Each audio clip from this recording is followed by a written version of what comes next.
Hey there, my name's Amelia and welcome back to my YouTube channel. I'm so glad that you're here and yeah, let's get into the video. I love tea. A few months ago, our parish was visited by a very wise abbot who shared with us something that I think we can all use and that will probably be helpful for every single person watching this video, as I know it's been helpful for me.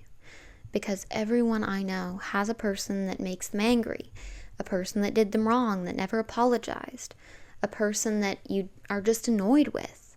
And there are three things you need to do in that circumstance. You need to bless the person, do good for the person, and pray for them. Bless, do good, and pray. 7 times 7, because that is what forgiveness is. That will help you to forgive the person. Because forgiveness is not something that seems to come naturally. Really, it's very natural for all of us because that's the way that God designed us. He designed us to be forgiving. But we are not always forgiving because that's not always the easy choice. Sometimes it's easier to hold a grudge, especially if that person is not sorry for what they did to you. But bless, do good, and pray is a rule that helps me every single time that, I'm a little bit frustrated with someone. And overall, I think that it's been really helpful for me, and I hope it will be for you guys too, because I remembered what he said, because even though this was a few months ago, I remembered what this abbot said, because in church today, in my dad's homily, he spoke of the parable of the rich man, who, or not exactly the rich man, he was called the master, I believe, who called one of his servants to him that owed him a great debt. And the servant said, "Forgive me, I'm not able to pay you back right now. Just give me a little more time."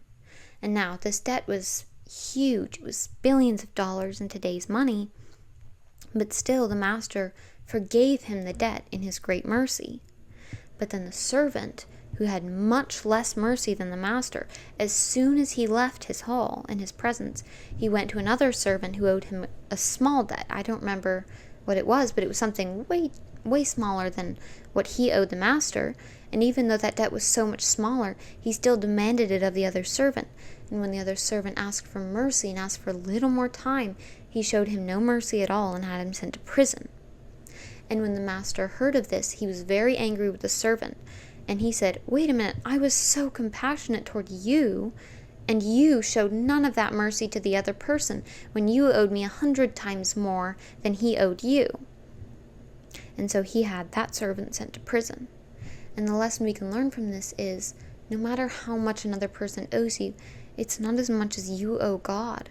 And that's a very difficult thing to swallow, especially if, somebody has done something terrible to you, something that you couldn't even imagine doing to somebody else. You still have to forgive them. It doesn't mean that what they did wasn't wrong, but it's so much easier to forgive them because then you're not taking that burden upon yourself. Because every time you hold a grudge, it's kind of like a poison. It's so bad for you. It's like it enters your heart and it almost feels like it's just thorns growing inside your heart. It's so painful for the soul to hold a grudge. And so even when it's difficult, we must always strive to forgive that person. Forgive and move on and trust that God in His great mercy will deal with that person and will deal with you in His justice. Sorry, I have a sore throat. But God is so just and kind and merciful, and He really, really respects it. He sees it and He understands, and He's so happy whenever we show mercy to someone else, especially if they don't deserve it. Because if they do deserve it, if it was all your fault, because sometimes it is easier, let's be honest, to forgive somebody for being right or for being wrong than for being right. Because we always want to be the right person, And a lot of the times when we hold grudges, it's also because we feel guilty, because we know that we did something to that person as well. So a lot of forgiveness is also forgiving ourselves and repenting, because forgiveness, there's almost always some amount of repentance in there. And it always helps. It always helps to bless, do good, and pray. So, yeah. I hope that was helpful. I hope I didn't ramble too much. I tend to get nervous when I'm on camera and sort of start rambling. So I hope you guys don't mind. And, yeah, it's so great to be back on YouTube. And God willing, I will see you in another video. Okay? Bye. By the way, I made this sign from stickers I got at Michael's, and it about drove me crazy because they kept sticking to my fingers and falling, and they would not stick to the wall, but I think they are finally sticking.